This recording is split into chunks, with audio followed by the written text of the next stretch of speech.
Assalamu alaikum everyone. I hope you're fine. I'm your trainer Muhammad Hassanul Haq, CEO and founder of CSA Pakistan, International Cert Tutor and Trainer, and ISO IEC 17025 practitioner. सो आज हमारा जो आज का webinar है it is about laboratory management and ISO IEC 17025 compliance. So इसके अंदर हम देखेंगे कि एक रूटीन टेस्टिंग से हम इंटरनेशनली ट्रस्टेड रिजल्ट तक जो है वो किस तरह से मूव करते हैं।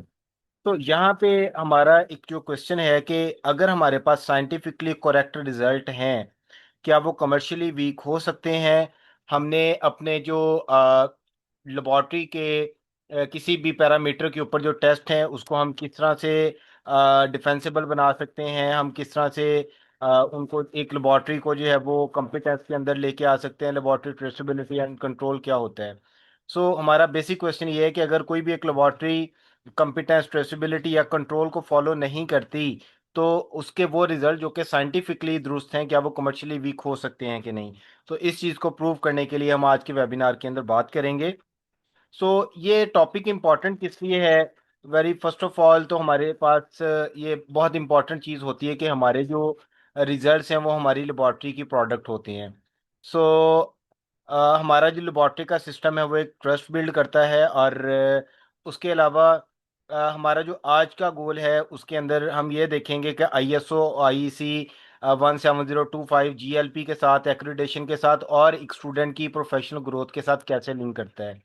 इसमें हम ये भी देखेंगे कि कोई एक स्टूडेंट जो कि एक एकेडमिक सिस्टम के अंदर मौजूद है उसको ISO 17025 या ISO को कोई भी स्टैंडर्ड किस तरह से उसके करियर के अंदर, उसकी ग्रोथ के अंदर, उसकी जो है वो टेक्निकल स्किल्स के अंदर किस तरह से हेल्पफुल है और ये किस तरह से एक स्टूडेंट की प्रोफाइल को अपग्रेड कर सकता है। और अगर कोई प्रोफेशनल है वो ISO के सिस्टम को सीखता है या इसके अंदर अपने अपने आप को सर्टिफाई करता है तो उसको इसमें क्या बेनिफिट है।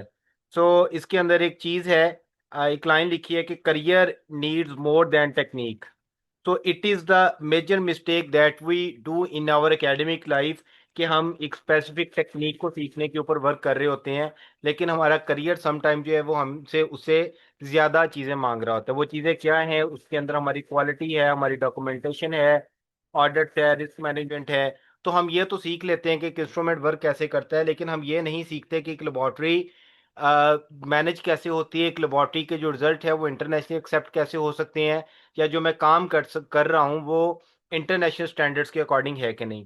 तो इन चीज़ों को प्रूव करेंगे आज हम आज के इस वेबिनार के अंदर। सबसे पहले जो है laboratory management is basically control of whole result. आपका जो भी रिजल्ट आ रहे हैं उसको हम उसका एक जो कंट्रोल सिस्टम है उसको हम लेबॉर्ट्री मैनेजमेंट सिस्टम कहते हैं। तो इसके अंदर हमारे पास जो कॉमन चीज़ें हैं वो लोग जो इसके अंदर काम कर रहे हैं क्या उनकी कंपिटेंस चैलेंज है, क्या वो कॉम्पिटेंट हैं कि नहीं, जो मेथड्स आप यूज़ कर रहे हैं क्या वो चैलेंजेबल हैं, उस पर्पज़ के लिए फिट हैं या नहीं, जो आप इक्विपमेंट यूज़ कर रहे हैं क्या वो इक्विपमेंट फिट भी है कि नहीं, वो प्रॉपर रिजल्ट्स जनरेट भी करता है कि नहीं, उसकी मेजरमेंट्स जो है वो कैलिब्रेटेड हैं या नहीं, सैंपल जो हमारे पास आ रहा है उसकी आइडेंटिटी क्या है, उसकी इंटेग्रिटी को आज के आप कैसे मैनेज कर रहे हैं, आपके पास जो लेबॉर्ट्री का डाटा है वो ट्रेसेबल है कि नहीं, लेबॉर्ट्री की जो रिपोर्ट आप रिजल्ट की रिपोर्ट कर रहे हैं वो रिपोर्टिंग आपकी ऑथराइज पर्सन के थ्रू जा रही है, वो क्लियर भी है कि नहीं। तो यहाँ पे एक मैनेजमेंट क्वेश्चन ये आता है, can we prove that this result was produced by the right person. हमें इस लेबॉर्ट्री मैनेजमेंट सिस्टम के अंदर इस चीज़ का आंसर करना है कि ये जो रिजल्ट प्रोड्यूस हुआ है वो राइट पर्सन ने प्रोड्यूस किया है, इसमें क्या कोई राइट मेथड यूज़ किया गया था, राइट इक्विपमेंट यूज़ किया गया था, कंट्रोल्ड कंडीशंस थी, या एविडेंस जो इसका प्रिजर्व किया गया था कि नहीं।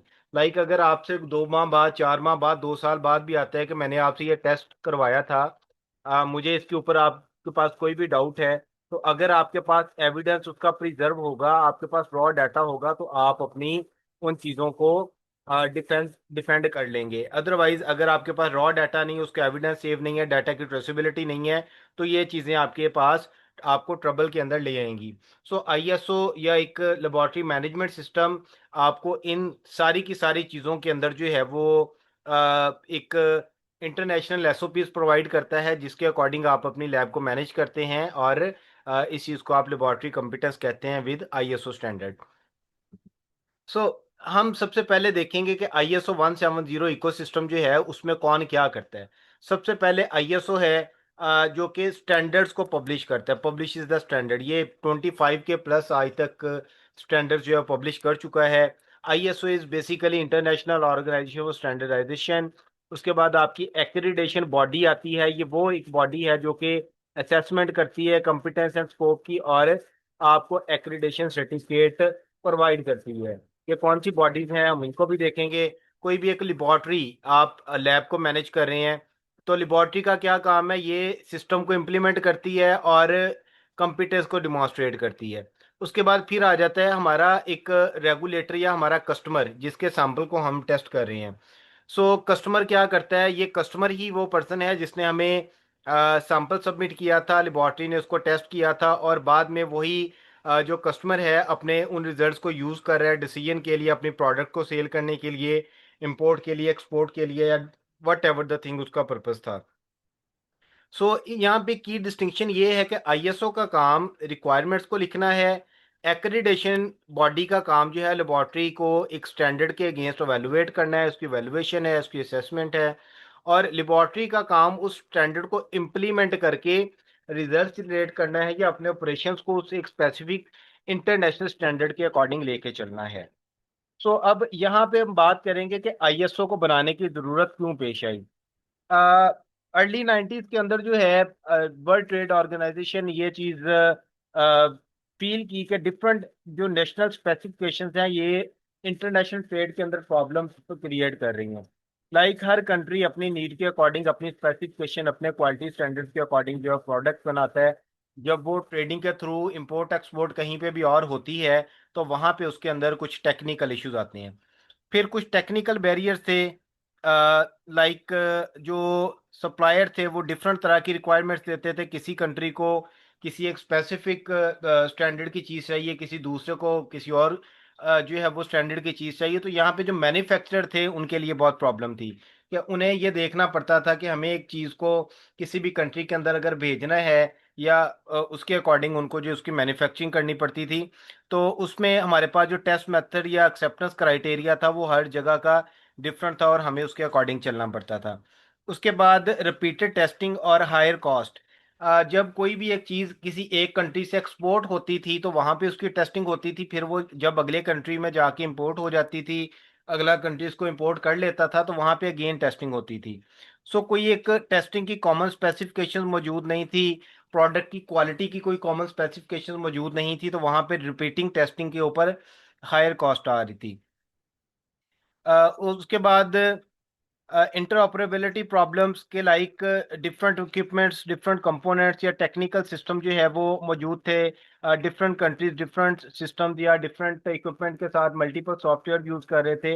अक्रॉस बॉर्डर्स उनकी जो है वो कंप्यूटर्स के अंदर या उनकी एक्सेप्टेबिलिटी के अंदर जो प्रॉब्लम्स थे। उसके बाद क्वालिटी एंड सेफ्टी रिस्क आ गए। इनकंसिस्टेंट रिक्वायरमेंट्स थी, possibility of unreliable and incompatible outcomes इसके अंदर जो है वो बहुत बढ़ गए थे। जैसे मैंने पहले बात की कि हर कंट्री अपने क्वालिटी स्टैंडर्ड्स के अकॉर्डिंग चीज़ बना रहा है। आपको एक चीज़ चाइना एक्सपोर्ट करनी है तो आपको चाइना के स्टैंडर्ड के अकॉर्डिंग उसकी मैन्युफैक्चरिंग करनी पड़ेगी। आपको उसको यूरोप भेजना है तो वहाँ के स्टैंडर्ड्स अलग हैं। तो इसमें आपकी GLP एंड GMP दोनों मुतासर हो रही थी। तो ISO ने इस पे रिस्पॉन्स किया, इंटरनेशनल कंसेंसस बनाया और एक कॉमन स्टैंडर्ड बना दिया क्वालिटी का, कि ये पूरी दुनिया के अंदर कॉमनली वर्क करेगा। जैसे इंटरनेशनल SI यूनिट बनाया गया था कि आपको वेट का अगर इंटरनेशनल यूनिट है वो किलोग्राम है, लेंथ को आप मीटर के अंदर ही मेजर करेंगे। तो जिस तरह से इंटरनेशनल यूनिट सिस्टम बनाया गया था, उसी तरह क्वालिटी को मैनेज करने के लिए इंटरनेशनली जो है वो स्टैंडर्ड ऑर्गेनाइजेशन फॉर स्टैंडर्डाइजेशन को बनाया गया था। इसके अंदर जो है वो सबसे पहले 1926 में ISA बनी थी। ISA is basically International Federation of National Standardization Association, जो कि जिसने कोऑर्डिनेट किया नेशनल स्टैंडर्डाइजेशन एफर्ट को। और यही वो इदारा था जो आगे जाके ISO के अंदर कन्वर्ट हुआ था। और इसको इनिशिएट करने वाला WTO वर्ल्ड ट्रेड ऑर्गेनाइजेशन था। उसके बाद 1946 में लंदन में कॉन्फ्रेंस होती है जिसमें 25 कंट्री से डेलीगेट्स आते हैं, और वो एक न्यू इंटरनेशनल स्टैंडर्ड्स ऑर्गेनाइजेशन को जो है वो एस्टेब्लिश करती हैं, जिसमें आईएसओ क्रिएट होती है 1947 में। 23 फरवरी 1947 में इसके बाकायदा तौर पे ऑपरेशन जो है वो स्टार्ट होते हैं जिनेवा स्विट्जरलैंड के अंदर। और आज हमारे पास इसका एक ग्लोबल नेटवर्क मौजूद है जिसमें 25,000 प्लस स्टैंडर्ड जो है वो आईएसओ अभी तक पब्लिश कर चुकी है। वो क्वालिटी के हवाले से, सेफ्टी के हवाले से, टेस्टिंग प्रोसीजर के हवाले से, तो मल्टीपल चीज़ों के ऊपर उसके स्टैंडर्ड्स अवेलेबल हैं। ओके, अब ISO was created to turn international cooperation into practical system, कि आपके पास जो इंटरनेशनल कॉपरेशन था उसको एक प्रैक्टिकल सिस्टम में बदलने के लिए जो है वो इसका आगाज किया गया था, ताकि जो कॉमन स्टैंडर्ड्स हैं उनको आप एक इंटरनेशनल स्टैंडर्ड के अकॉर्डिंग जो है वो कन्वर्ट कर दें।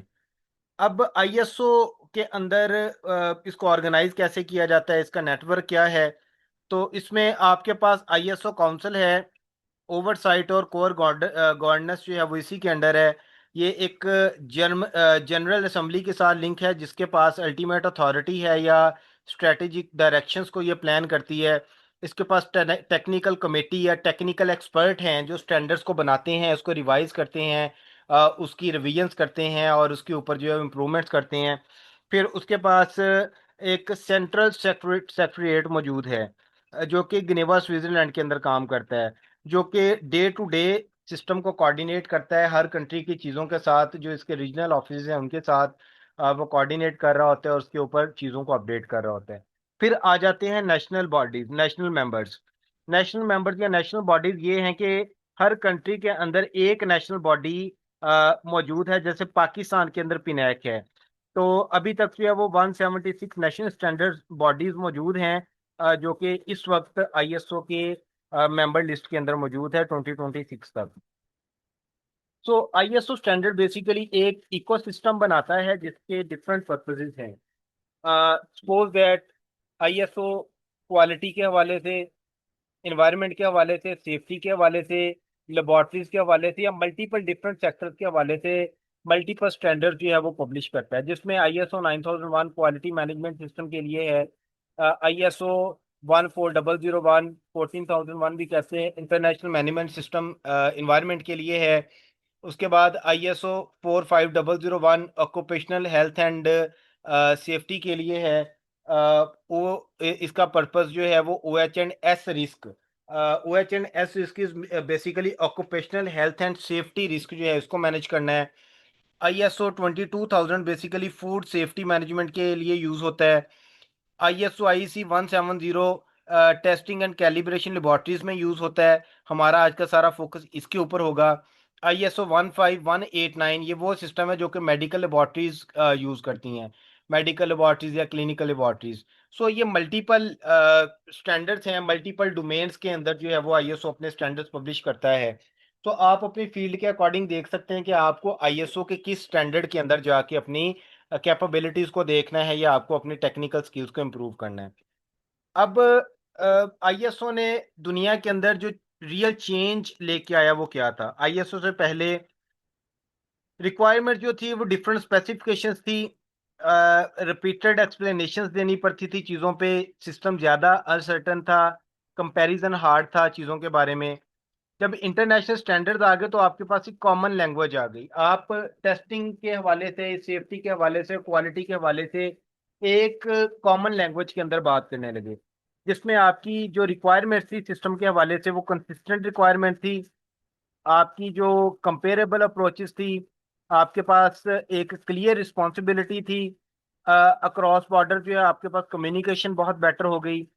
और आपके अब जो रिजल्ट थे, चीज़ों के रिजल्ट हो, उसके अंदर जो है वो एक बेटर कॉन्फिडेंस आया, बेटर इंटरऑपरेबिलिटी आई। उसके बाद स्ट्रॉन्गर मार्केट एक्सेस आई आपके पास, मोर डिफेंसिबल डिसीजन और कंटिन्यूस इंप्रूवमेंट की चीज़ें आपके पास मौजूद हैं। तो आईएसओ ने सिस्टम को टोटली चेंज कर दिया, लाइक अक्रॉस द बॉर्डर, जो कि आप डिफरेंट चीज़ों पे, डिफरेंट क्वालिटी स्टैंडर्ड्स पे बात करते थे, आप एक कॉमन स्टैंडर्ड के हवाले से जो है चीज़ों के ऊपर चलने लगे। इंटरनेशनल चीज़ों की क्वालिटी कॉमन हो गई। टेस्टिंग जो आपको हर कंट्री के अंदर इंपोर्ट एक्सपोर्ट करते हुए रिपीटेड टेस्टिंग करवानी पड़ती थी, अब आप दुनिया में किसी भी लैब के अंदर जो कि ISO 17025 सिस्टम के अंदर एफिलिएटेड है, वहां से आप टेस्ट करवाएं और दुनिया में कहीं भी अपनी चीज को भेज दें, तो आपकी सेम रिपोर्ट अगले कंट्री के अंदर एक्सेप्ट होगी, बिकॉज उसको आईलैक जो है वो इम्प्लीमेंट करवाता है। सो ISO स्टैंडर्ड आपके पास एक कॉमन फ्रेमवर्क बनाता है, और ये scientific judgement and competent implementations को चैलेंज नहीं करता, उसको रिप्लेस नहीं करता। लाइक ISO ने एक सिस्टम दिया है, काम करने का तरीका बताया है, आपके साइंटिफिक जजमेंट्स को चैलेंज नहीं किया। अब इसके अंदर आ जाती है बात ISO के बाद आईलैक। ISO की एक कॉरपोरेशन या काउंसिल कह सकते हैं। आईलैक बेसिकली जो है वो इंटरनेशनल लेबोरेटरीज एक्रीडेशन कॉरपोरेशन है, जिसका काम सिर्फ और सिर्फ लेबोरेटरीज को देखना है। ठीक है, इसका काम कोई सेफ्टी के स्टैंडर्ड्स को देखना नहीं है, इसका काम कोई जो है वो इन्वायरमेंटल स्टैंडर्ड्स को देखना नहीं है। ये सिर्फ उन्हीं चीज़ों को देखेगा जो कि लेबोरेटरीज के साथ लिंक्ड है। ठीक है, और ये इंटरनेशनल एक्रीडेशन को जो है वो उसके हवाले से फॉलो करता है। 1977 में इसको किया डेनमार्क के अंदर, और उसके बाद इसका जो कोर पर्पस था, international cooperation that supports acceptance of accredited test and calibration results. ये वो लेबोरेटरीज जो कि कमर्शियल टेस्टिंग फैसिलिटीज देती हैं या कैलिब्रेशन की फैसिलिटीज देती हैं, उन लेबोरेटरीज को रजिस्टर्ड करने के लिए, उनको सर्टिफाई करने के लिए एक सिस्टम बनाया गया जिसको आईलैक डील कर रहा था। एक्रीडेशन, इस एक्रीडेशन की कॉन्फिडेंस चेन के अंदर हमारे पास क्या चीज़ है? लेबोरेटरी है, ये वो एक बॉडी है जो कि कंपिटेंट टेस्टिंग या कैलिब्रेशन की सर्विस प्रोवाइड कर रही है, एक लैब आ गई है आपकी। उसके बाद नेशनल एक्रीडेशन बॉडीज है।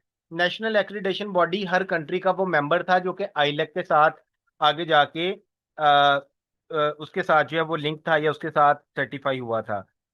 सो इसका क्या काम है? एक्रीडेटर लैब की असेसमेंट करना है। फिर आ जाती है हमारे पास रीजनल बॉडीज जो कि पीयर वैल्यूएशन करती हैं डिफरेंट रीजनल के अंदर, MRA और MLA की बेस पे। अब MRA क्या चीज है? It is basically mutual recognition agreement, और MSA बेसिकली मल्टीलेटरल रिकॉग्निशन। ठीक है, तो ये इन चीजों के अंडर जो है वो आपकी पीयर वैल्यूएशन करती है। फिर आ जाते हैं आपके पास इंटरनेशनल रिकॉग्निशन आ गई आईलैक के फ्रेमवर्क की। सो इसमें अगर हम देखें, ISO था, फिर आईलैक आया, आईलैक के बाद आगे आपके रीजनल कॉपरेशन बॉडीज।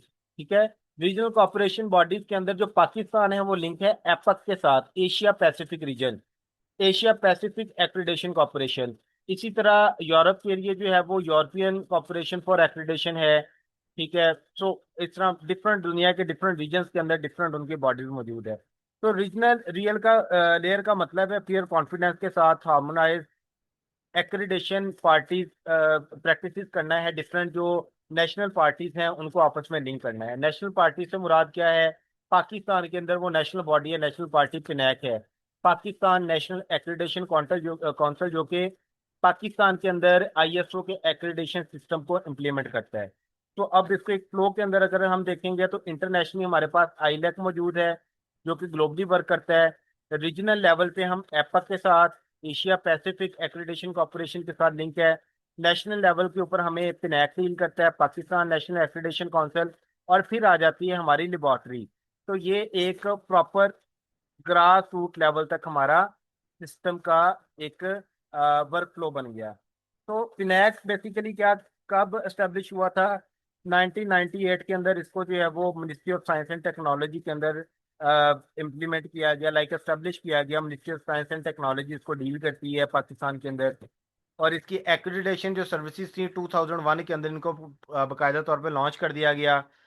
और ये बेसिकली एपक और आईलेक के साथ लिंक्ड है।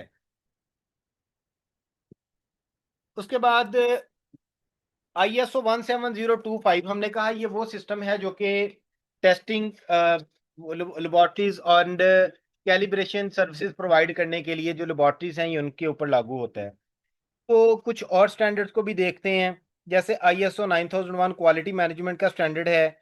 ठीक है, इसके ये basically quality श्योरेंस and quality management system, document control, kappa kappa is basically corrective action and preventive action और इंटरनल ऑर्डर्स को सपोर्ट करता है।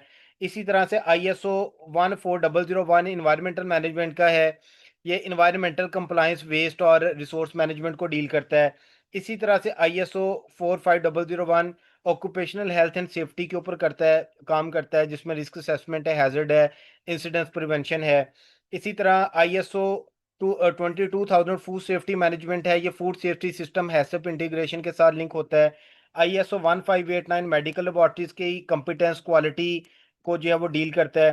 ISO/IEC 17025 ये इंस्पेक्शन बॉडीज, ये वो बॉडीज जो कि इंस्पेक्शन की सर्विस प्रोवाइड करती हैं। लाइक आप एक इंस्पेक्शन बॉडी अगर बनाना चाह रहे हैं कि मैं किसी भी एक स्पेसिफिक जो है वो डोमेन के इदारों को इंस्पेक्ट करूं या स्पेसिफिक डोमेन की बॉडीज को इंस्पेक्ट करूं, तो उसके लिए आपको ISO 17025 की जो है वो एक्रीडेशन चाहिए होगी।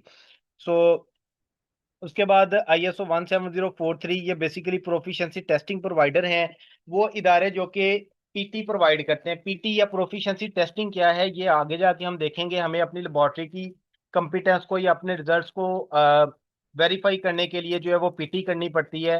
तो वो वाली बॉडीज जो कि प्रोफिशिएंसी टेस्टिंग के सैंपल्स प्रोवाइड करती हैं या उसके लिए हैं, वो उनको ISO 17043 के साथ जो है वो लिंक होना पड़ता है। ये प्रोफिशिएंसी टेस्टिंग या inter lab comparison providing activities के साथ इन्वॉल्व होती हैं। फिर आ जाता है हमारे पास ISO/IEC 17065 सिस्टम। ये प्रोडक्ट सर्टिफिकेशन बॉडीज हैं। लाइक आपकी कोई भी एक प्रोडक्ट है, आप अपनी उसकी कंपिटेंस जो है वो लेना चाह रहे हैं कि मेरे पास मेरी ये जो प्रोडक्ट है ये कॉम्पिटेंट है, तो उसके लिए जो है वो आपके पास ISO 17065 सिस्टम मौजूद है। तो इसमें जो सबसे बड़े स्टैंडर्ड्स हैं उनमें एक तो ISO/IEC 17025, और वो लोग जो कि मेडिकल लेबोरेटरीज के अंदर काम करते हैं, MLT के स्टूडेंट्स हैं, क्लिनिकल लेबोरेटरीज में काम करते हैं, उनके लिए 15189 है। ये दोनों बड़े तीन स्टैंडर्ड हैं ISO के सिस्टम के अंदर। अच्छा, अब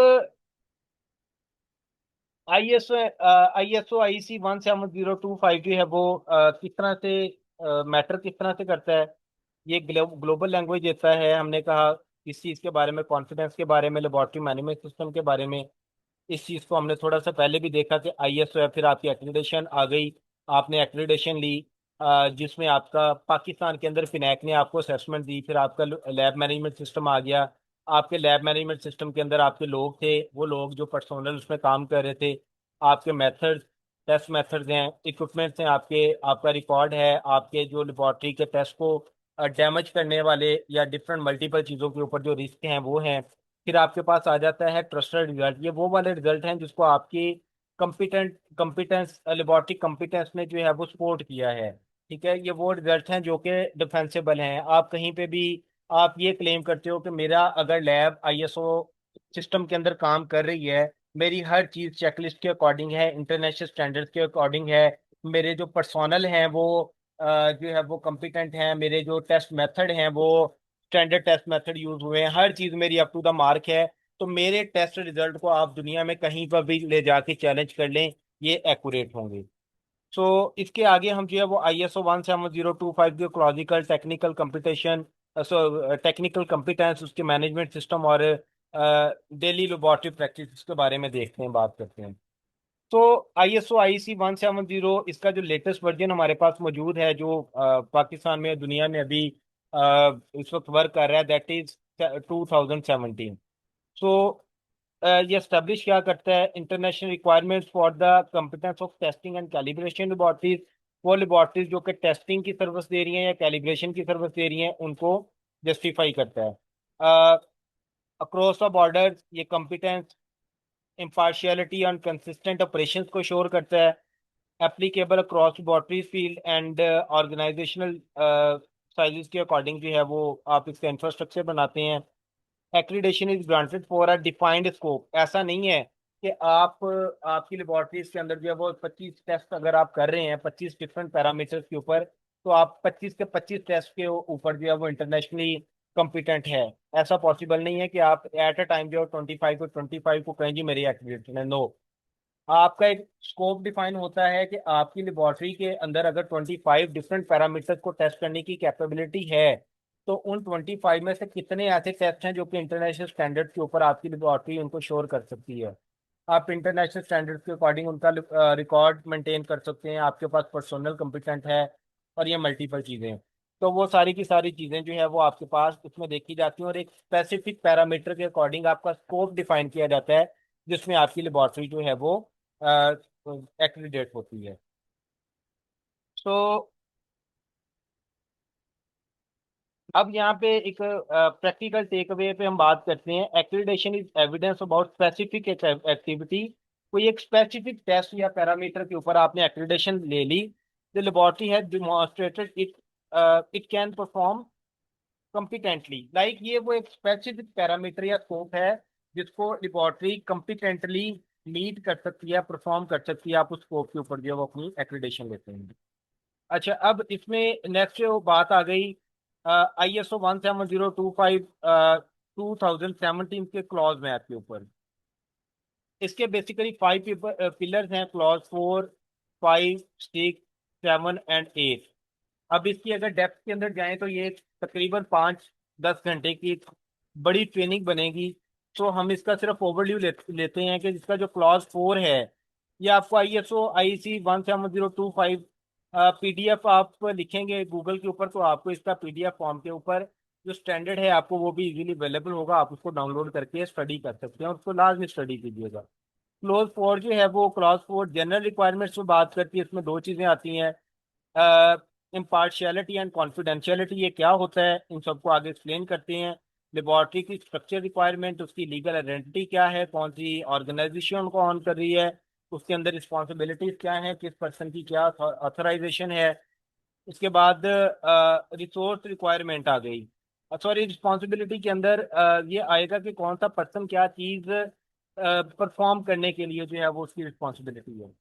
ओके, रिसोर्स रिक्वायरमेंट्स के अंदर उसके अंदर कितने लोग हैं, फैसिलिटीज क्या है, इक्विपमेंट कौन कौन से हैं, हर एक चीज़ की ट्रेसिबिलिटी क्या है, आपके पास लेबॉर्ट्री में एक्सटर्नल सर्विसेज कहाँ कहाँ से ले रहे हैं, सो दैट आपके पास लेबॉर्ट्री के अंदर वेस्ट मैनेजमेंट सिस्टम नहीं है, तो उसके लिए आपने कोई एक एक्सटर्नल बॉडी को हायर किया होगा जो कि आपका वेस्ट मैनेजमेंट को कंट्रोल करती है, उसको देखती है।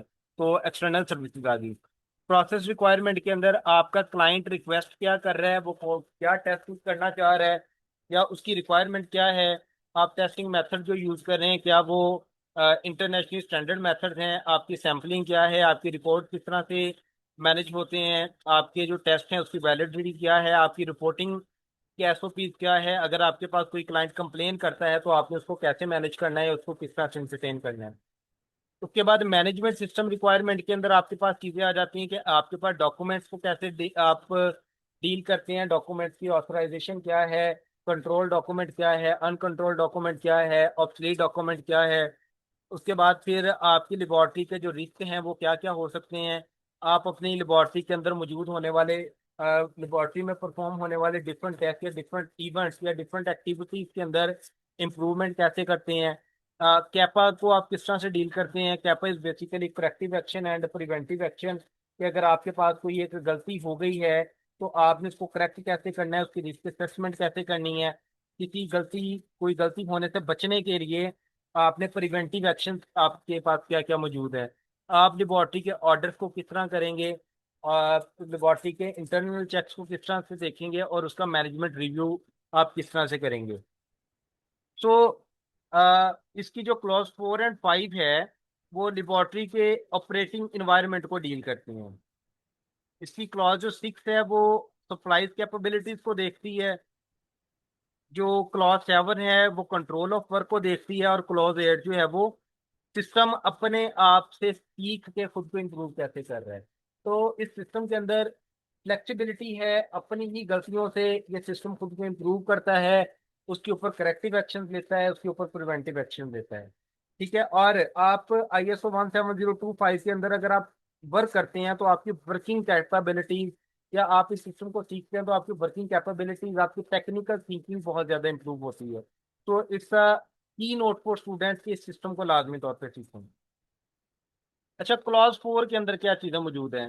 इम्पार्शियलिटी का मतलब ये था कि लेबॉर्ट्री एक्टिविटीज इम्पार्शियल होनी चाहिए। इम्पार्शियल होनी चाहिए मतलब उसके अंदर किसी तरह की बाइसनेस नहीं होनी चाहिए। ठीक है, उसके अंदर इम्पार्शियलिटी के जितने भी रिस्क हैं आपने उसको मैनेज करना है। उसके उसमें आपके पास कोई कमर्शियल प्रेशर आ गया, कुछ आप वो आपके ऊपर असरअंदाज नहीं होना चाहिए। आपके पास कोई सैंपल आया, वो सैंपल रिजेक्ट हो रहा है, आपके ऊपर किसी भी तरह का सियासी प्रेशर है, पॉलिटिकल प्रेशर है, कमर्शियल प्रेशर है, आप उस सैंपल के जो रिजल्ट आए हैं आप वही रिजल्ट रिपोर्ट करेंगे। आप उसके ऊपर इम्पार्शियल रहेंगे, आपने बाइसनेस का शिकार नहीं होना।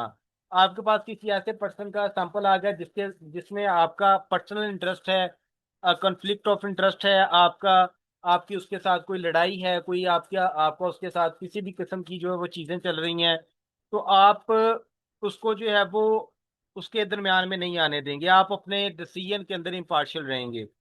Analysis analyst report finding without inappropriate influence, मतलब आपके ऊपर किसी तरह का जहनी दबाव, किसी तरह का सियासी दबाव, किसी तरह का जो है वो कमर्शियल प्रेशर, कोई चीज ऐसी आपके ऊपर नहीं होनी चाहिए।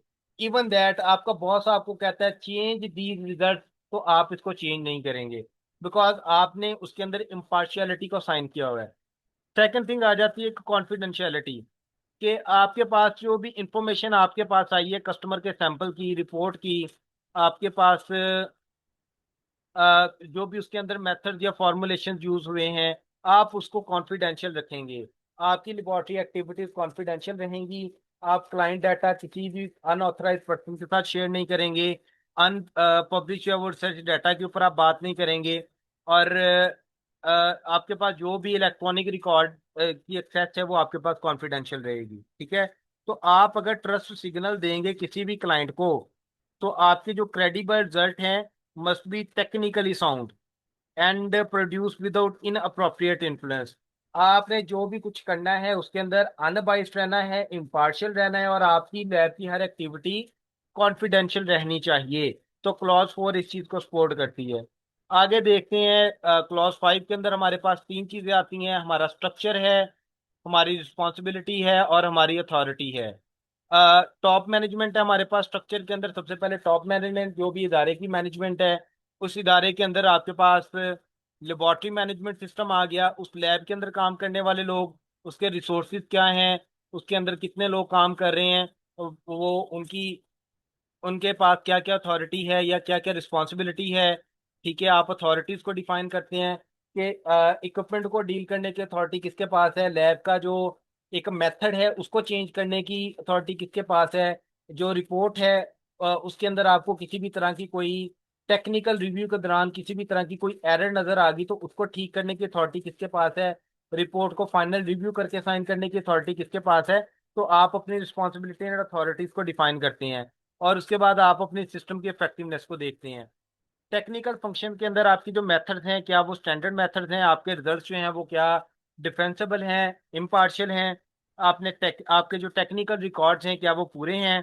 उसके बाद आपकी क्वालिटी फंक्शन के अंदर आपका सिस्टम प्रॉपरली जो है वो up to the mark standard के अकॉर्डिंग वर्क कर रहा है। आपके ऑर्डर का रिकॉर्ड आप प्रॉपरली उसको ऑडिट करते हैं कि नहीं, आप उसमें corrective action and preventive actions को किस तरह से लेते हैं, आप अपनी डॉक्यूमेंटेशन को किस तरह से डील करते हैं, कौन सा डॉक्यूमेंट आपका किसकी अथॉरिटी के अंदर है, कौन पर्सन किस डॉक्यूमेंट पे काम कर सकता है। उसके अलावा जो है वो आपका कौन सा डॉक्यूमेंट कंट्रोल डॉक्यूमेंट है, कौन सा डॉक्यूमेंट आपका अनकंट्रोल डॉक्यूमेंट है। उसके बाद सपोर्ट फंक्शन के अंदर आपकी परचेजिंग आईटी एंड मेंटेनेंस की चीज़ें जो है वो आ जाती हैं।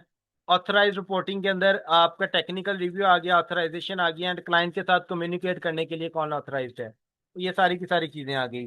लाजमी नहीं है कि जो पर्सन क्लाइंट को कोई भी किसी भी तरह का प्रॉब्लम आ गया, तो ऐसा नहीं है कि क्लाइंट आकर डायरेक्टली उस पर्सन के साथ कांटेक्ट करे या उस पर्सन को आके मिले जिसने वो टेस्ट परफॉर्म किया था। नो, इसका एक प्रॉपर इंफ्रास्ट्रक्चर है। आप ये डिफाइन करेंगे कि क्लाइंट को कौन सी बॉडी या कौन सा पर्सन क्लाइंट को डील करेगा।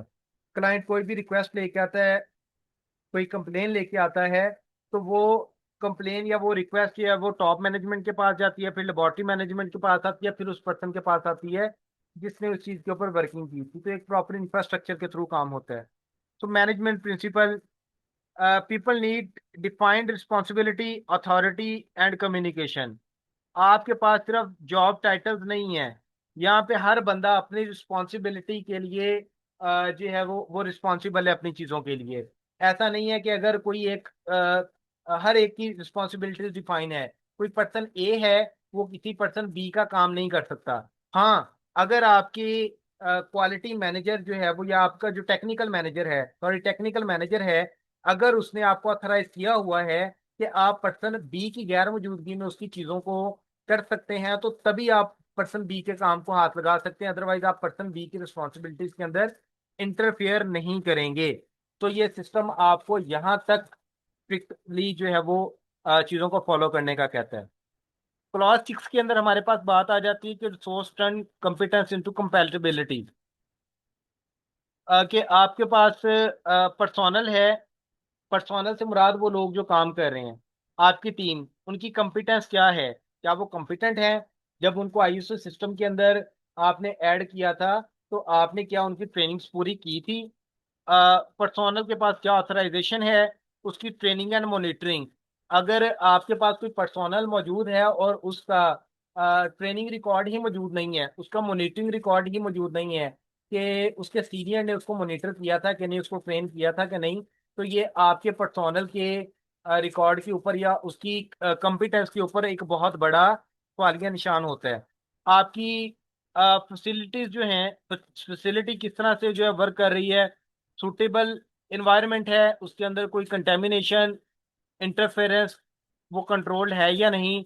लाइक आपकी लेबोरेटरी के अंदर जो है वो उसका इंटरनल इन्वायरमेंट कैसे काम करेगा, उसकी इन्वायरमेंटल कंडीशंस क्या होंगी, टेम्परेचर ह्यूमिडिटी आपको कैसे कंट्रोल करना है, आपकी जो वेस्ट मैनेजमेंट, जो कंटेमिनेशन है वो किस तरह से जो है वो होगी। और ये कंटेमिनेशन से मुराद आपके सैंपल से लेके आपके रिजल्ट तक हर एक चीज के अंदर है। तो आपके सैंपल की जो है वो चेन ऑफ कस्टडी, आपका जो सैंपल है वो उसकी इंटेग्रिटी को मेंटेन रखना, उसके बाद आपका जो वेस्ट है उसकी मैनेजमेंट के हवाले से, तो ये मल्टीपल चीज़ों के अंदर आपकी ये चीज़ें आ रही होती हैं। उसके बाद फिर आपके इक्विपमेंट रिकॉर्ड है, आपका इक्विपमेंट आप उस पर्पज के लिए फिट है कि नहीं, मेंटेन्ड है कि नहीं। इक्विपमेंट की बाकायदा तौर पे मेंटेनेंस रिपोर्ट बनती है, मेंटेनेंस रिकॉर्ड बनता है डेली बेसिस पे। डेली बेसिस पे आप अपने इक्विपमेंट को आके पहले इंटरनल कैलिब्रेट करते हो, फिर आप उसके ऊपर काम करते हो। ठीक है, और साल में एक मरतबा या दो मरतबा, डिपेंड करते हैं आपकी लेबॉर्ट्री डॉक्यूमेंट के, आपके जो एक टेक्निकल मैनुअल होता है उसके, उसमें ये डिसाइड हुआ होता है कि आप लेबॉर्ट्री के किस इक्विपमेंट की साल में कितनी मरतबा कैलिब्रेशन करवाएंगे। और वो जो आपने कैलिब्रेशन करवानी होती है, वो कैलिब्रेशन भी आप एक ऑथोराइज बॉडी से करवाते हैं जो कि आईएसओ 17025 सिस्टम के अंदर वर्किंग कर रही है। उसके बाद मेट्रोलॉजिकल ट्रेसेबिलिटी है कि मेजरमेंट के रिजल्ट हैं वो अप्रोप्रिएट ट्रेसेबिलिटी चेन के साथ लिंक्ड हैं कि नहीं। ठीक है, तो आपके पास उसके प्रॉपरली ट्रेसेबिलिटी होनी चाहिए। आपके पास एक्सटर्नल प्रोडक्ट या सर्विसेज आप जो ले रहे हैं, जो सप्लायर्स हैं, आउटसोर्स चीज़ें, एक्टिविटीज़ हैं, वो कंट्रोल्ड हैं कि नहीं। क्या जो आप एक एक्टिविटी किसी भी एक आउटसोर्स पर्सन से एक एक्टिविटी करवा रहे हैं, क्या उसके लिए वो कॉम्पिटेंट भी है कि नहीं, क्या वो उन चीज़ों को प्रॉपरली मैनेज भी करता है कि नहीं। तो आपके सिस्टम में कहीं पे होने वाली एक छोटी सी गलती आपके रिजल्ट्स को कंप्रोमाइज कर सकती है, आप रिस्क के अंदर जा सकते हो। तो यहाँ पर जो आपके करियर के साथ इसका एक लिंक बनता है, आपके करियर के हवाले से जो क्वालिटी श्योरेंस या क्वालिटी कंट्रोल ऑफिसर्स होते हैं, या जो टेक्निकल मैनेजर होते हैं, या लेबोरेटरी सुपरवाइजर होते हैं, वो इन रिसोर्स कंट्रोल एरियाज की वैल्यूज को जो है वो डिफाइन करते हैं। ठीक है, कि आपने किसी भी चीज को किसी भी तरह से अपने सिस्टम के अंदर ऐड करना है, उसको प्रॉपरली रिव्यू किया जाएगा एंड उसको प्रॉपरली कंट्रोल सिस्टम के अकॉर्डिंग, स्टैंडर्ड के अकॉर्डिंग आपने उसको इम्प्लीमेंट करना है। क्लॉज 7 लेबोरेटरी प्रोसेस, ये बहुत इंपॉर्टेंट चीज है। इसके ऊपर कुछ चीजों को मैंने नेक्स्ट स्लाइड के अंदर जो है वो बड़ा ओपनली डिस्कस मैं करूंगा। और ये वो चीजें हैं जब आप किसी भी एक नेशनल रिसर्च सेंटर के अंदर, किसी एक एक्रीडेटेड लैब के अंदर कहीं पे भी जाके आप इंटरव्यू देते हैं, तो वहां पे जो क्वेश्चंस होते हैं वो यूजुअली आपकी क्लॉज 7 में से हो रहे होते हैं। ठीक है, किस तरह से वो आगे डिस्कस करते हैं। पहले इसको, ये क्लॉज किन चीजों को डील करती है उसको देखते हैं। सबसे पहले आगे हमारे पास रिव्यू रिक्वेस्ट के, आपका स्कोप एंड आपकी कैपेबिलिटीज क्या हैं, आप किन चीजों के अंदर काम कर सकते हैं, कौन से पैरामीटर्स को टेस्ट कर सकते हैं, आपकी लेबोरेटरी उस चीज के लिए कैपेबल है भी कि नहीं। फिर आपकी बात आ जाती है मेथड के ऊपर, आप जो मेथड यूज करते हैं, आपने किस किस बेस पे उस मेथड को सिलेक्ट किया। हम रिसर्च लेबोरेटरीज के अंदर अपनी एमफिल या पीएचडी की रिसर्च के अंदर ये बात छोटा सी रेफरेंस लिखते हैं कि मैंने डीएनए एक्सट्रैक्शन इस मेथड को यूज करते हुए की। आईएसओ ऐसे नहीं कहता कि आप सिर्फ ये बता देंगे, आईएसओ ये कहेगा कि आप ये बताएं आपने इसी मेथड को यूज क्यों किया। क्या ये एक स्टैंडर्ड मेथड था, ये मेथड आपके लिए एक आपने उसको वेरीफाई किया था, मेथड को यूज करने से पहले आप उसको वेरीफाई भी करेंगे, आप उसको वैलिडेट भी करेंगे। आप मेथड वैलिडेशन वेरिफिकेशन वैलिडेशन में से नहीं गुजरे तो आपका मेथड आपकी लेबोरेटरी के जो कैपेबिलिटीज हैं उसके साथ तो वो लाइन ही नहीं हुआ। सो इंटरव्यू के अंदर पूछा जाने वाला सबसे बड़ा सवाल ये होता है कि मेथड वेरिफिकेशन क्या है, मेथड वैलिडेशन क्या है। तब हम जो बंदा आईएसओ सिस्टम से बिल्कुल अवेयर ही नहीं है, फिर वो देख रहा होता है कि मैंने तो आज तक किताबों में ये चीज ही नहीं पढ़ी, मैं तो पीएचडी कर गया हूँ, मुझे तो इस चीज का पता ही नहीं है। रीजन इज दैट कि हमने आईएसओ की दुनिया को देखा ही नहीं कि ये भी कोई चीज है। तो नेक्स्ट मूव करते हैं कि हमारा जो सैंपल है उसकी उसको आइडेंटिफाई कैसे करेंगे, उसको हैंडल कैसे करेंगे, उसकी चेन ऑफ कस्टडी कैसे डील होगी, उसकी ट्रेसेबिलिटी क्या होगी, उसकी कोल्ड चेन को कैसे मेंटेन करना है कि सैंपल खराब ना हो, सैंपल में किसी तरह की कंटेमिनेशन ना हो। वो सारी चीज़ों को डील करते हैं। आगे टेस्ट है वो कंट्रोल्ड एग्जीक्यूशन, हम देखेंगे कि हमारा जो टेस्ट है वो कंट्रोल हुआ, हमने उसके अंदर इंटरनल चेक को देखा, हमने उसके जो पॉजिटिव नेगेटिव कंट्रोल्स को देखा था, हमारे जो टेस्टिंग मेथड थे उनको हमने प्रोफिशिएंसी टेस्टिंग के थ्रू देखा, हमने उसके इंटर लैब कंपेरिजन बनवाए कि नहीं। तो ये सारी चीजें, फिर हमारा डाटा आ गया, हमारे रिकॉर्ड किस तरह मेंटेन है, उसकी क्वालिटी कंट्रोल कैसे है, हमारे रिजल्ट के अंदर अनसर्टेनिटी कैसे है। इस चीज को बाकायदा तौर पे मेजरमेंट ऑफ अनसर्टेनिटी कहते हैं, जिसके अंदर type A and type B आती है। टाइप ए बेसिकली आपके पर्सोनल की चीजों की रिपीटिबिलिटी रिप्रोड्यूसिबिलिटी या इन चीज़ों के ऊपर डिपेंड कर रही होती है। तो टाइप बी जो है वो उस टेस्ट के अंदर इस्तेमाल होने वाले इक्विपमेंट की बेस पे। तो इसमें बाकायदा तौर पे आप ये भी बता रहे होते हैं कि आपके जो रिजल्ट आ रहे हैं आपकी लेबोरेटरी के वो अनसर्टेन कितना है। तो उसके अंदर मेजरमेंट ऑफ अनसर्टेनिटी, और इसके ऊपर फिर एक और चीज आती है डिसीजन रूल। तो वो एक लंबी चौड़ी बात है, उसके ऊपर अगर मैंने पहले बताया कि इस सारी चीज़ों को एक्सप्लेन करेंगे तो 5 से 10 घंटे की एक मिनिमम इतनी ट्रेनिंग है जिसके अंदर आपको ये सारी चीज़ें समझ आए। ठीक है। तो यहाँ पे हम सिर्फ एक ओवरव्यू लेंगे और फर्दर आप इन चीज़ों को सीखेंगे। ठीक है। उसके बाद फिर आ जाता है कि हमारी रिपोर्ट जो है उसको रिव्यू कौन करेगा, उसकी ऑथराइजेशन किसके पास है। तो रिजल्ट हमारे पास एक चेन की मानक जो है वो वर्क कर रहे होते हैं। आपने रॉन्ग मेथड यूज किया, पुअर सैंपल कंट्रोल था, इक्विपमेंट के अंदर कोई फेलियर आ गया, कोई रिकॉर्ड मिस हो गया, अनऑथराइज रिपोर्टिंग हुई, किसी अनऑथराइज पर्सन ने उसको रिपोर्ट कर दिया, तो ये आपके जो फाइनल रिजल्ट हैं उसको कंप्रोमाइज कर सकते हैं। आपके सिस्टम में किसी एक पॉइंट के ऊपर एक छोटा सा एरर आपके रिजल्ट को कंप्रोमाइज कर सकता है। आईएसओ सिस्टम में आपके पास गलती की गुंजाइश नहीं है। आप बिकॉज ये क्लेम कर रहे हैं, आपकी लेबोरेटरी ये क्लेम कर रही है, आपकी लेबोरेटरी ये कॉन्फिडेंस दे रही है कि मेरे रिजल्ट्स डिफेंसेबल हैं, आप दुनिया के किसी भी हिस्से में ले जाके मेरे रिजल्ट्स को रिप्रोड्यूस कर लो, मेरे रिजल्ट्स को रिपीट कर लो, ये रिप्रोड्यूस होंगे और इनकी वैल्यू सेम आएंगी। ठीक है। तो आपका ये क्लेम होता है। उसके बाद बात आ जाती है क्लॉज 8 की। क्लॉज 8 कहता है कि management system must learn. Management system जो है, लेबोरेटरी मैनेजमेंट सिस्टम को अपनी गलतियों से जो है वो सीखना चाहिए। इसके अंदर एक रूल यूज होता है TDCA। टी से मुराद प्लान है, डी से मुराद डू है, सी से मुराद आपने चेक करना है और ए से एक्ट करना है।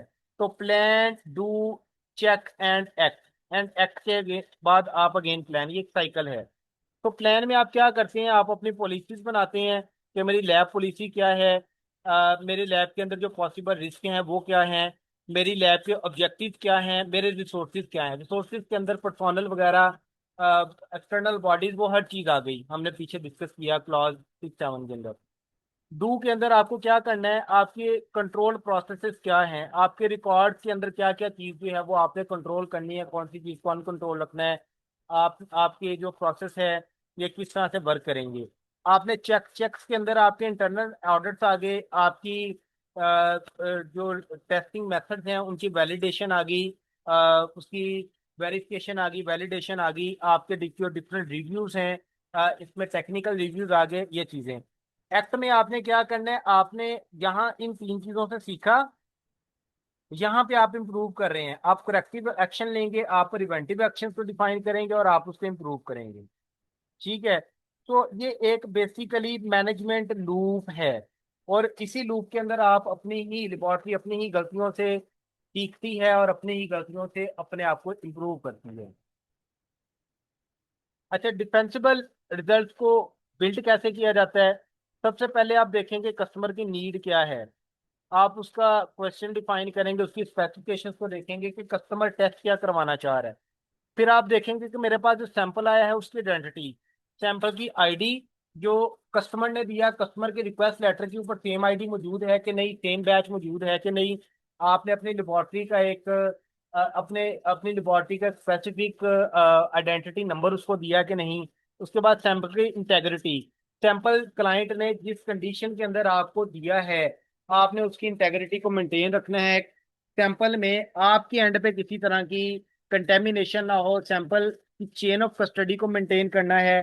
सैंपल में आपके एंड पे किसी तरह की कोई खराबी ना हो। ऐसा नहीं है कि सैंपल ने क्लाइंट ने जो है वो कोई एक आइसक्रीम दी आपको, या कोई ऐसी चीज दी जिसको आपने 4 डिग्री पे फ्रीज करना था, या उसने कोई मीट का सैंपल दे दिया आपको टेस्ट करने के लिए, आपने ला के अपनी लेबोरेटरी के अंदर रूम टेम्परेचर पे रख दिया, वो एक दिन पड़ा रहा और वो खराब हो गया, तो सैंपल की इंटेग्रिटी जाया हो गई। तो आपको सैंपल की चेन ऑफ कस्टडी, उसकी सप्लाई चेन, उसकी कोल्ड चेन, हर चीज को मेंटेन करना है। उसके बाद चेन ऑफ कस्टडी को आपने देख लिया कि सैंपल को कौन कौन पर्सन कैसे कैसे डील करेगा। फिर मेथड को आपने देखा, अप्रोप्रिएट मेथड आपने यूज किया है, मेथड की वेरिफिकेशन हुई थी, मेथड वैलिडेट हुआ था, वो मेथड आपका इन हाउस मेथड था वो क्या था। उसके मेजरमेंट जो है वो सैंपल के रिजल्ट को नोट करने में कंपिटेंट पर्सोनल कर रहा है, कंट्रोल इक्विपमेंट उसमें यूज हो रहा है कि नहीं, इस चीज पे हम पहले भी बात कर चुके हैं। क्वालिटी कंट्रोल के अंदर हमारे इंटरनल कंट्रोल्स हैं, पॉजिटिव कंट्रोल, नेगेटिव कंट्रोल, उसके अंदर प्रोफिशिएंसी टेस्टिंग हमने की थी नहीं की थी, इंटर लैब कंपैरिजन किया था कि नहीं किया था। ट्रेंड्स के अंदर हम अपनी लेबोरेटरी के डेली वर्किंग जो डेली रिजल्ट आ रहे हैं हम उनका ट्रेंड देख रहे होते हैं। अगर आपको फील होता है कि मेरी लेबोरेटरी के जो रिजल्ट हैं वो ज्यादातर सही ही आ रहे हैं, इसमें कोई सैंपल रिजेक्ट ही नहीं हो रहा, या मेरी लेबोरेटरी के जो रिजल्ट हैं उसके अंदर सैंपल बहुत ज्यादा जो है वो रिजेक्ट हो रहे हैं, आप डेली बेसिस पे अपने ट्रेंड्स को एनालाइज करेंगे तो आप फौरी तौर पे मुहतात हो जाएंगे, अपनी लेबोरेटरी के सिस्टम को देखेंगे, अपने मेथड को देखेंगे, अपने पर्सोनल की कंपिटेंस को चेक करेंगे, अपने इक्विपमेंट्स को देखेंगे कि कहीं पे किस तरह का रिस्क है जिससे मेरा जो लेबोरेटरी का रिजल्ट का ट्रेंड वो एक खास तरफ को झुकाव कर रहा है। डाटा इंटेग्रिटी, आपका रिकॉर्ड ट्रेसेबल होना चाहिए। लाइक आपका जो एक ये स्पेसिफिक सैंपल सैंपल को आप कह लें कि सैंपल नंबर 10 या ID 10 लगी हुई है उसके ऊपर, वो टेस्ट हुआ, किस पर्सोनल ने उसको टेस्ट किया, किस इक्विपमेंट के ऊपर टेस्ट हुआ, किस डेट को टेस्ट हुआ, किस डेट से लेके किस डेट तक कौन से इक्विपमेंट के ऊपर वो रहा, उसका प्रॉपर ट्रेसेबिलिटी रिकॉर्ड होना चाहिए, उसकी कैलकुलेशंस होनी चाहिए और उसका टेक्निकल रिव्यू ऑथराइज पर्सन करेगा। उसके बाद रिपोर्ट के अंदर क्लियर रिजल्ट्स होने चाहिए, ऑथराइजेशन एंड लिमिटेशंस को आप जस्टिफाई करते हो। उसके बाद आ जाता है कि मेथड कंट्रोल क्या है। मेथड कंट्रोल के अंदर आपके पास verification and validation and measurement uncertainty, ये चीजें क्या हैं बेसिकली, ये वो चीजें हैं जो कि आपके आपसे इंटरव्यूज में बहुत ज्यादा पूछी जाती हैं। सबसे पहले बात आ जाती है कि मेथड सिलेक्शन, आप मेथड सिलेक्ट क्यों करोगे? ठीक है। क्या वो मेथड स्टैंडर्ड मेथड था, क्या वो पब्लिश मेथड था, क्या वो मॉडिफाइड मेथड था, क्या आपने इन हाउस प्रोड्यूस किया है? ठीक है। सो लैब के अंदर वो कैपेबिलिटी है उस मेथड को लॉन्च करने के लिए। आप एक स्पेसिफिक मेथड कहते हो जी, मैंने ये एक स्पेसिफिक मेथड है, ESTM का मेथड है, ISO का मेथड है, मेरे पास जो है वो ब्रिटिश फार्माकोपिया को यूज कर रहा हूँ मैं USP को यूज कर रहा हूँ। ठीक है, मैं किसी भी एक स्पेसिफिक जो है वो चीज को यूज कर रहा हूँ, तो मैं उसका स्टैंडर्ड लेके आना चाह रहा हूँ। मेरी लेबोरेटरी के अंदर उसका इक्विपमेंट ही नहीं है, मेरी लेबोरेटरी के पास वो कैपेबिलिटी नहीं है, तो मुझे अपनी लेबोरेटरी की कैपेबिलिटीज के अकॉर्डिंग जो है वो मेथड यूज करना है। एक्सेप्टेंस क्राइटेरिया आपने उसका डिफाइन किया है कि नहीं किया, आपको ये देखना पड़ेगा। अगर आप इन हाउस मेथड यूज कर रहे हैं तो इन हाउस मेथड यूज करने के लिए क्या क्या पैरामीटर्स को आपको गो थ्रू करना पड़ेगा, आपको इंटरलैब कंपैरिजन करना पड़ेगा, आपको प्रोफिशिएंसी टेस्टिंग करनी पड़ेगी, क्या चीजें, हम सब चीजों को देखना है।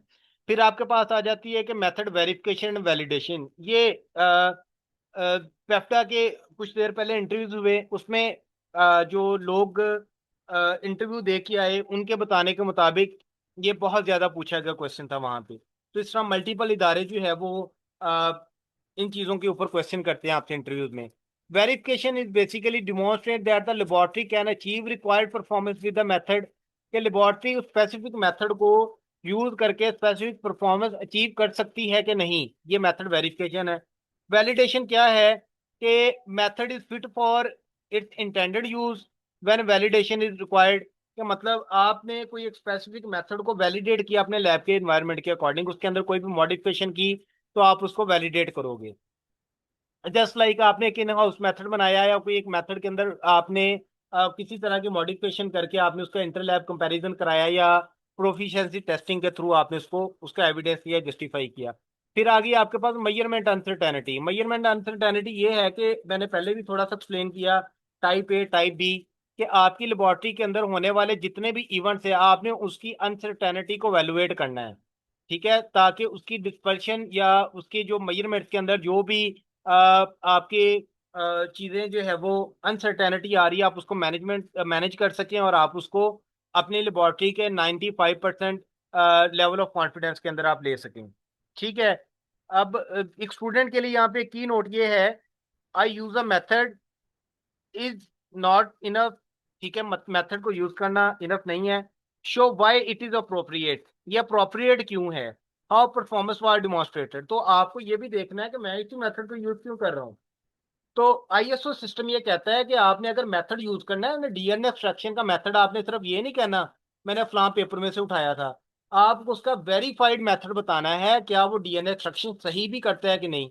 मकसद ये है कि उस मेथड को फॉलो करके दुनिया के किसी भी हिस्से में खड़े होके, किसी भी लेबोरेटरी में खड़े होके सेम इन्वायरमेंट कंडीशन के अंदर उस मेथड को अगर परफॉर्म किया जाए तो रिजल्ट सेम आए। तो उसका पर्पज ये है। अच्छा, वैलिडिटी को इंश्योर करना है। आपका क्वालिटी कंट्रोल एक कॉन्टिन्यूअस जो है वो प्रोसेस होता है, जो कि डेली बेसिस पे आपके हर टेस्ट के अंदर आप उसका क्वालिटी कंट्रोल देख रहे होते हैं। इसमें आपके पास कुछ इंटरनल क्वालिटी कंट्रोल है, कुछ इक्विपमेंट का कंट्रोल है, प्रोफिशिएंसी टेस्टिंग है, इंटर लैब कंपैरिजन है, ट्रेंड रिव्यू है, टेक्निकल रिव्यू है, कैसे कैसे काम करते हैं। जैसे कि आप कोई भी एक एक्सपेरिमेंट कर रहे हैं, आप उसमें ब्लैंक रन करते हैं, आप उसके अंदर पॉजिटिव नेगेटिव कंट्रोल करते हैं, आप उसमें डुप्लीकेट ट्रिप्लीकेट्स करते हैं, स्पाइक्स को देखते हैं, स्पाइकिंग देखते हैं। डे टू डे परफॉर्मेंस के अंदर ये आपके पास यूज हो रहा होता है और ये किसी भी चीज को एक्सेप्ट रिजेक्ट या इन्वेस्टिगेट करने में आपको हेल्प कर रहा होता है। इक्विपमेंट के अंदर आपके पास उसका कैलिब्रेशन, वेरिफिकेशन या मेंटेनेंस के कंट्रोल्स आ जाते हैं। ये मेजरमेंट कैपेबिलिटीज को देखता है और आपको ये बताता है कि आपका जो इक्विपमेंट है आप उसको यूज में रखेंगे, सर्विस के लिए लेके जाएंगे, उसको रिमूव करेंगे या क्या करेंगे। प्रोफिशिएंसी टेस्टिंग या इंटरलैब कंपैरिजन, ये एक्सटर्नल कंपैरिजन है, आपकी लेबोरेटरी के अंदर नहीं, एक एक्सटर्नल बॉडी आपको जो एवेलुएट कर रही है आपकी लेबोरेटरी के रिजल्ट्स को, कि आपकी कंपेरेबिलिटी विद पीयर्स, मतलब किसी दूसरे सिस्टम के साथ अब कंपेटिबल हैं कि नहीं, कंपेरेबल हैं कि नहीं। तो यहाँ पे ये आपको रूट कॉज लेने या करेक्टिव एक्शन लेने के अंदर हेल्प करता है। ट्रेंड रिव्यू के अंदर आपके पास कंट्रोल चार्ट्स आ जाते हैं, कंट्रोल क्वालिटी कंट्रोल ट्रेंड्स आ जाते हैं, आपके रिजल्ट्स के होंगे वो कंट्रोल चार्ट, आपके एनवायरनमेंट के होंगे वो आपके इक्विपमेंट के होंगे, तो मल्टीपल चीज़ों के आप कंट्रोल चार्ट बनाते हो। तो ये आपको एक इमरजेंसी रिस्क की तरफ ड्रिफ्ट से आगाह करता है। तो इसके लिए आप प्रिवेंटिव इंप्रूवमेंट ले रहे होते हो, मतलब प्रिवेंटिव एक्शन पीए लेते हैं। ट्रेंड आपको ये बता देता है कि आपके रिजल्ट खराब होने वाले हैं या सिस्टम के अंदर कोई बड़ी गड़बड़ आने वाली है, तो आप मुहतात हो जाते हैं, उसके ऊपर आप प्रिवेंटिव एक्शन ले लेते हैं। टेक्निकल रिव्यू के अंदर एक ऑथराइज पर्सन जो है वो आपके रिजल्ट्स को, चीज़ों को रिव्यू करता है, कैलकुलेशन को देखता है, रॉ डाटा को देखता है, रिपोर्ट को देखता है। आपके कैलकुलेशन में, रॉ डाटा में, रिपोर्ट में किसी तरह की कोई भी मिस्टेक है तो वो ऑथराइज पर्सन उसको सही करने का मजाज होता है। ठीक है, तो रिजल्ट्स कंप्लीट हैं, अगर कंप्लीट हैं तो आप उसको करेक्ट करें और उसके बाद आप उसको, उसकी रिपोर्ट को डिस्पैच कर दें। तो यहाँ पे किसी भी चीज़ की वैलिडेशन हमारे लिए एक बहुत इंपॉर्टेंट चीज है। अब कोई चीज अगर गलत होगी तो वहां पे हम क्या करते हैं, नॉन कन्फर्मिटी हो गई, कोई मिस्टेक आ गई, तो हम उसका रूट कॉज आइडेंटिफाई करेंगे और कैपा को जो है वो corrective action and preventive action को फॉलो करेंगे। सबसे पहले हम डिटेक्ट करेंगे कि हमारी मिस्टेक हुई किधर है, कोई कंप्लेन आई है, कोई क्वालिटी कंट्रोल ट्रेंड में से हमें चीज मिली है, कोई हमारे डेली के जो कंट्रोल चार्ट है वो हमें बता रहे हैं कोई प्रॉब्लम आ रही है। ठीक है, उसमें सबसे पहले तो आपने प्रोटेक्ट कस्टमर और डेटा को प्रिवेंट करना है, आपने बचाना है, सिस्टम को रोक दें। जब तक आपका रूट कॉज़ आइडेंटिफ़ाई नहीं होता, इस बजाय इसके कि आप गलत रिज़ल्ट रिपोर्ट करते रहें, आप सिस्टम को रोक दें। आपके पास जितने भी सैंपल पड़े हैं, व्हाटएवर द थिंग, आप सिस्टम को रोकेंगे, आप गलत रिज़ल्ट देने के बजाय उसको ब्रेक कर देंगे, ठीक है? इन्वेस्टिगेट करेंगे रूट कॉज़, आपने ब्लेम नहीं करना। आईएसओ सिस्टम ये नहीं कहता कि मिस्टेक किसने की। हम डिफरेंट सिस्टम के अंदर जब काम कर रहे होते हैं ना, हम कहते हैं फलां बंदा गलती कर गया, उसकी वजह से काम खराब हुआ। बेशक गलती आपसे हुई है, तो हम ब्लेम करते हैं। तो आईएसओ सिस्टम, आईएसओ 17025 कहता है आपने ब्लेम नहीं करना, आपने इस पे नहीं जाना गलती हुई किससे है, छोड़ दें उसको। आपने इस चीज को फॉलो करना है कि सिस्टम के अंदर ऐसा कौन सा एरर था जिसने, जो आपको रिस्क पे ले गया है, उसका रूट कॉज देखें, वजह देखें। और यही एक सिंपल सी बात है जो कि हमारी ज़िंदगी में डिफरेंट मसाइल को लेकर चल रही होती है कि मसला है क्या, लीव दैट, उसको सॉल्व कैसे करना है, आप इस पे काम करें। ठीक है? आप उसको इमीडिएट फिक्स करें प्रॉब्लम को, उसकी रीअकरेंस को प्रिवेंट करनी है। सिस्टम लेवल एक्शन के वो, लाइक सपोज दैट आपको लगा जी मेरा बिजली जाती है तो मेरी लेबोरेटरी के अंदर यूपीएस सिस्टम मौजूद है। अगर बिजली चली जाती है और वो 10 घंटे के लिए जाती है तो मेरे लेबोरेटरी का जो यूपीएस है वो तो 6 घंटे के लिए मुझे बैकअप देता है। तो आपके पास एक रिस्क आ गया।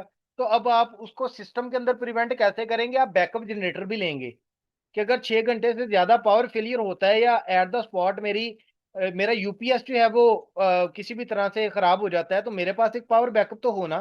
तो आप सिस्टम लेवल के ऊपर अपग्रेडेशन करते हैं। अपने एविडेंस की इफेक्टिवनेस को वेरीफाई करते हैं। अब document control and data integrity के अंदर क्या किया जाता है? अब आपका जो एविडेंस है वो रिट्रीवेबल होना चाहिए।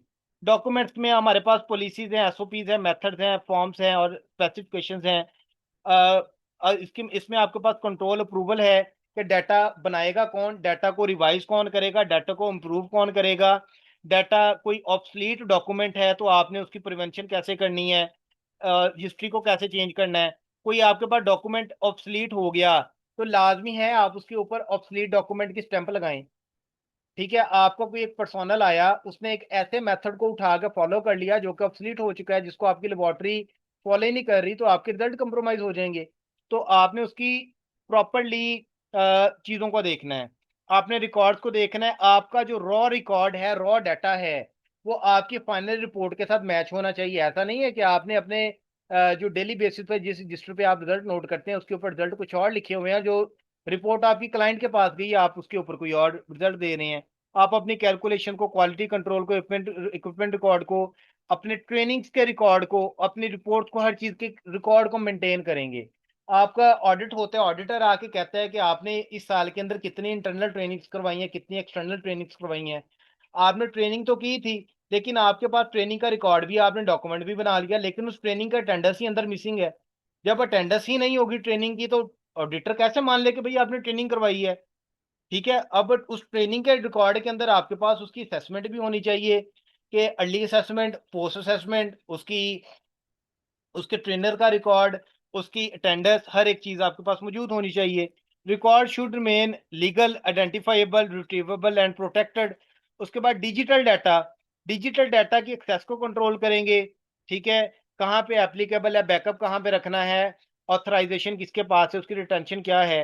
सो आपकी जो डाटा इंटेग्रिटी है, आपकी साइंटिफिक क्रेडिबिलिटी को डिफाइन करता है। ये डाटा क्रेडिबिलिटी लाजमी नहीं है कि आईएसओ सिस्टम के अंदर ही, आप साइंटिस्ट हैं, आप कहीं पे किसी भी लेबोरेटरी के अंदर काम कर रहे हैं तो आप उसकी डाटा इंटेग्रिटी पे काम करेंगे। अब यहाँ पे ऑडिट टेस्ट है, एक ऑडिट क्वेश्चन है, can an independent reviewer reconstruct what happened with what by whom when and under which approved procedure? कि मतलब कोई भी एक चीज हुई, कोई भी एक मिस्टेक थी, कोई भी एक एक्टिविटी हुई, कुछ भी है, तो क्या एक इंडिपेंडेंट रिव्यूअर उस चीज को जो है वो आइडेंटिफाई कर सकता है, उसको रूल आउट कर सकता है या नहीं कर सकता? उसके बाद फिर आ जाती है कि आपके पास कोई भी एक मिस्टेक हो गई। इस स्लाइड में हमने देखा जी, हमारे पास इस स्लाइड के ऊपर हमने देखा था नॉन कॉन्फर्मिटी होगी, मिस्टेक हो गई। उस मिस्टेक की बेस पे रिस्क कितना था? आपने रिस्क फैक्टर को देखना है कि आपका रिस्क जो है वो माइनर रिस्क था, आपका इंटरमीडिएट रिस्क था, या आपकी उस मिस्टेक की वजह से आपके रिजल्ट के ऊपर हाईएस्ट रिस्क था। तो आपने अपनी लेबोरेटरी के लिस्टेटिव रिस्क मैट्रिक्स के अकॉर्डिंग उसको कैलकुलेट करना है कि सैंपल मिक्सअप हो गया, इक्विपमेंट में ड्रिफ्ट आया, एनालिस्ट की कंपिटेंसी गैप आ गया, मतलब कोई एनालिस्ट काम करता था 6 महीने की छुट्टी पे गया, दोबारा वापस आया, तो आपको दोबारा से उसकी उसकी इन्विजिलेशन करनी है, आपको उसकी मॉनिटरिंग करनी है। ठीक है। आपने कंट्रोल्स को देखा, मेरा कोई ना कोई इंटरनल चेक है, इंटरनल कंट्रोल जो है वो अंदर प्रॉब्लम कर गया। ठीक है, जिसमें आपके आइडेंटिफिकेशन चेक्स थे, ट्रेनिंग था, कैलिब्रेशन था, क्वालिटी कंट्रोल था, एक्सेस कंट्रोल था, टेक्निकल रिव्यू था, आपका पॉजिटिव नेगेटिव कंट्रोल थे मेथड के। आपने मॉनिटरिंग को देखना है। मॉनिटरिंग के अंदर आपको क्वालिटी कंट्रोल ट्रेंड, आपके जो है वो क्वालिटी चार्ट्स आ गए, आपके पीटी रिजल्ट आ गए, कंप्लेंट्स आ गई, मैनेजमेंट रिव्यू आ गया। फिर उनकी बेस पे आप अपने सिस्टम को इम्प्रूव करते हैं। अब मार्केट इम्पैक्ट देखते हैं कि accredited versus non accredited laboratories का मार्केट इम्पैक्ट क्या है। तो मार्केट डायमेंशंस के अंदर हमारे पास एविडेंस ऑफ कॉम्पिटेंस है, कस्टमर कॉन्फिडेंस है, क्रॉस बॉर्डर एक्सेप्टेंस है, टेंडर या रेगुलेटरी पोजीशंस है, रिस्क ऑफ रीटेस्ट या रीवर्क है। तो इन सारी चीजों को हम देखेंगे कि एक्रीडेशन लेबोरेटरी किस तरह से मैनेज करती है और नॉन एक्रीडेटेड लेबोरेटरी में क्या इसके नुकसान हैं। अगर आप एविडेंस ऑफ कॉम्पिटेंस देखें तो एक्रीडेटेड लेबोरेटरी जो है आईएसओ सिस्टम के साथ लिंक्ड है। नॉन एक्रीडेटेड लेबोरेटरी के पास कंपिटेंट स्टाफ मौजूद हो सकता है, लेकिन कोई एक्सटर्नल एविडेंस, कोई सर्टिफिकेशन मौजूद नहीं है। हाँ जी, आप बहुत अच्छा काम कर रहे हैं, लेकिन आपके पास कोई सर्टिफिकेशन तो नहीं है कि आपका ये काम वाकई अच्छा है। ठीक है, किसी ने सर्टिफाई तो नहीं किया। कस्टमर कॉन्फिडेंस हमेशा एक्रीडेटेड लेबोरेटरी के ऊपर होता है। ठीक है, कॉन्फिडेंस वो लेबोरेटरी क्लेम्स के ऊपर, यहाँ पे लेबोरेटरी के क्लेम पे उसको देखना पड़ेगा, किसी दूसरे क्लाइंट से पूछना पड़ेगा भाई ये लेबोरेटरी कैसे काम करती है। समझ आ गई। तो उसके बाद फिर आ गई cross border acceptance. Cross border acceptance ILAC जो है और एमआरए फैसिलिटेट करते हैं कि आपकी जो टेस्टिंग बैरियर है, आपकी रिपोर्ट दुनिया में कहीं भी एक्सेप्टेड है, यहाँ पे क्या करना पड़ता है, आपको उसकी रीटेस्टिंग पे जाना पड़ेगा, पाकिस्तान में अलग से टेस्ट करना पड़ेगा, दुबई में जाके अलग से करना पड़ेगा। टेंडर रेगुलेटरी पोजीशनिंग, अगर आपको किसी टेंडर के अंदर परफॉर्म करना है, तो अगर आप एक्रीडेटेड हैं आईएसओ 170 सिस्टम के आईएसओ 17025 सिस्टम के साथ एक्रीडेटेड है, तो आप उस स्टैंडर्ड के अंदर बिड भी कर सकते हैं। और ऐसी लेबोरेटरी जो कि एक्रीडेटेड नहीं है वो उसके अंदर बिड नहीं कर सकती। रिस्क ऑफ रीटेस्टिंग एक्रीडेशन जो है वो आपके रिजल्ट को रिप्रोड्यूस करने में हेल्प कर सकता है, आपकी अनसर्टेनिटी बहुत कम होती है। लाइक, और जो आपके नॉन एक्रीडेटेड सिस्टम है उसके अंदर आपकी अनसर्टेनिटी बहुत ज़्यादा ऊपर चली जाती है, कंपेरेबिलिटी, उसकी रीटेस्टिंग या आपके रिजल्ट्स की जो है वो रिप्रोड्यूसिबिलिटी बहुत ज़्यादा जो है वो कह लें कि कॉम्प्रोमाइज़ हुई होती है। पाकिस्तान में पिनैक से एक्रीडेशन लेने के क्या स्टेप्स हैं। सबसे पहले आप अपनी लेबोरेटरी का स्कोप एंड डॉक्यूमेंटेशन को डिफाइन करके एप्लीकेशन देते हैं। आपकी एप्लीकेशन को रिव्यू एंड असेसमेंट किया जाता है, आपके डॉक्यूमेंट्स को रिव्यू किया जाता है। फिर आपकी लेबोरेटरी के अंदर आके आपकी टेक्निकल कंपिटेंस को देखा जाता है, आपके इक्विपमेंट्स को देखा जाएगा, आपके टेस्टिंग मेथड को देखा जाएगा, आपके जो कह लें कि पर्सोनल हैं उनके रिकॉर्ड को देखा जाएगा, लैब इन्वायरमेंट को देखा जाएगा, आपके वेस्ट मैनेजमेंट को देखा जाएगा। लाइक आईएसओ 17025 स्टैंडर्ड के अंदर जितनी भी क्लॉजेज हैं, हर क्लॉज के अकॉर्डिंग आपकी लेबोरेटरी की टेक्निकल कंपिटेंस को देखा जाएगा। उसकी बेस पे फिर पिनैक डिसीजन करता है कि आपकी एक्रीडेशन अगर अप्रूव हो जाती है तो फिर साल में एक मरतबा आपका जो है वो यूजुअली मोस्टली लेबोरेटरी साल में एक मरतबा पिनैक से फिर ऑडिट की सर्विस सर्विलेंस जो है वो की सर्विसेज जो वो लेती हैं। सो पाकिस्तान में पिनैक नेशनल एक्रीडेशन बॉडी है जो कि आईएसओ 17025 के एक्रीडेशन और उसके ऊपर जो है वो सर्विलेंस एक्टिविटीज परफॉर्म करती है। अब स्टूडेंट्स को यहाँ पे आईएसओ 17025 क्यों सीखना चाहिए। अगर आपके पास आईएसओ 17025 की ट्रेनिंग मौजूद है, आप एनालिस्ट के तौर पे या क्वालिटी कंट्रोल ऑफिसर के तौर पे बड़ा इजीली किसी भी जगह पे जाके जॉब कर सकते हैं। आपको एसओपीज का पता है, आपको डिसिप्लिन का पता है, क्वालिटी कंट्रोल रिकॉर्ड्स की मैनेजमेंट का पता है। आपकी जो ग्रोथ है, आप क्वालिटी इंश्योरेंस या क्वालिटी मैनेजमेंट सिस्टम ऑफिसर के तौर पे आप डिफरेंट डॉक्यूमेंट्स को, डिफरेंट ऑर्डर्स को, रिस्क असेसमेंट को, करेक्टिव एक्शन, प्रिवेंटिव एक्शन, आप इन चीज़ों को मैनेज कर सकते हैं। टेक्निकल मैनेजर के तौर पे आप मेथड की कंपिटेंस और वैलिडिटी को आप चेंज कर सकते हैं, आप इन चीज़ों पे वर्क कर सकते हैं। अश्योरेंस के लिए आप इंटरनल ऑडिटर के तौर पे काम कर सकते हैं, आप ऑडिट प्लानिंग कर सकते हैं, एविडेंस या रिपोर्टिंग पे वर्किंग कर सकते हैं। एक्सपर्ट, एक्सपर्ट के लिए आप असेसर या टेक्निकल एक्सपर्ट आप बन सकते हैं, जिसमें असेसमेंट स्किल्स हैं, स्कोप कंपिटेंस हैं। और असेसर बनने के लिए, टेक्निकल एक्सपर्ट बनने के लिए आपको पिनैक से सर्टिफिकेशन लेनी पड़ती है। पिनैक जो है वो ट्रेनिंग्स भी करवाता है। इस वक्त 2026 के रेट्स के अकॉर्डिंग अगर आप ISO 17025 का असेसर कोर्स पिनैक से करते हैं तो पिनैक उसके लिए 1 वीक के कोर्स का 85,000 चार्ज करता है, और उसके ऊपर कुछ टैक्स की जो है वो टैक्स की अमाउंट भी कुछ पड़ती है। ठीक है, तो इसमें आपके पास जो करियर पर्क्स हैं इस सिस्टम को, ISO को, या स्पेसिफिकली ISO 17025 को सीखने के लिए आपके पास ट्रांसफरेबल स्किल्स आ जाती हैं, जिसमें आपके पास quality system audit thinking, technical documentation, root cause analysis, risk management, regulatory communication, evidence based decisions, आप इन चीज़ों पे बात कर सकते हैं, या आप इन चीज़ों के अंदर जो है वो प्रैक्टिशनर हो सकते हैं। अब यहाँ पे एक practical learning road map students के लिए है। अगर आप इस सिस्टम को सीखना चाहते हैं तो सबसे पहले इसकी फाउंडेशन तो सीखें। ISO 17025 का स्ट्रक्चर क्या है, इसकी टर्मिनोलॉजी जिसके अंदर क्या है, इसमें जो टेक्निकल चीज़ों में मेथड्स हैं, वैलिडेशन, वेरिफिकेशन, अनसर्टेनिटी कैसे वर्क करता है, क्वालिटी में क्वालिटी कंट्रोल है, प्रोफिशिएंसी टेस्टिंग है, इंटरलैब कंपैरिजन है, रिकॉर्ड्स है, डाटा इंटेग्रिटी कब कैसे काम करता है, ऑडिट्स आपको कब करने हैं, आपके फाइंडिंग्स, एविडेंस को, रूट कॉज, करेक्टिव एक्शन और प्रिवेंटिव एक्शन को आपने कैसे डील करता है। आप फिर उस चीज़ पे प्रैक्टिस करेंगे, एक मिनी क्वालिटी मैनेजमेंट सिस्टम बनाएंगे और उसका एक रियल टाइम टेस्ट करेंगे किसी भी लेबोरेटरी के अंदर जाके, और फिर आप अपनी इसको CV लैंग्वेज के अंदर या ऑडिट रिपोर्ट या पोर्टफोलियो के अंदर भी आप इसको लिख सकते हैं। तो पोर्टफोलियो आइडिया आपके पास क्या है, show a controlled SOP, sample log, calibration या verification record, quality control chart, non conformity, या मतलब कोई भी चीज़ है आपने इस तरह का डॉक्यूमेंट बनाया है या आपने उसके ऊपर वर्किंग की है, तो आप अपने पोर्टफोलियो के अंदर उसको लगा सकते हैं कि मैंने फलां लेबोरेटरी के लिए, या मैंने एक सैंपल के तौर पे ये एक प्लान बनाया है लेबोरेटरी, सो दैट आप कहते हैं मैंने लेबोरेटरी का इक्विपमेंट कैलिब्रेशन प्लान बनाया है, ये तो आप उसको अपने पोर्टफोलियो के अंदर लगा सकते हैं। अब एक केस स्टडी को देखते हैं। सेम साइंस है, दो डिफरेंट लेबोरेटरीज हैं, आप किस पे ट्रस्ट करेंगे?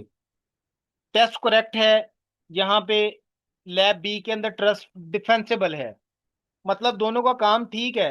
लेबोरेटरी ए कहती है जी मेरा टेस्ट ठीक है, लेबोरेटरी बी कहती है कि आप दुनिया में कहीं पे भी ले जाओ, मेरे रिजल्ट डिफेंसिबल हैं, तो आप किस पे ट्रस्ट करोगे? तो इसके अंदर जो है वो एनालिस्ट जो है वो फेमिलियर मेथड यूज करता है मेमोरी से। ठीक है, इक्विपमेंट कैलिब्रेशन अनक्लियर है, कैलिब्रेट पता नहीं इक्विपमेंट हुआ था कि नहीं हुआ था।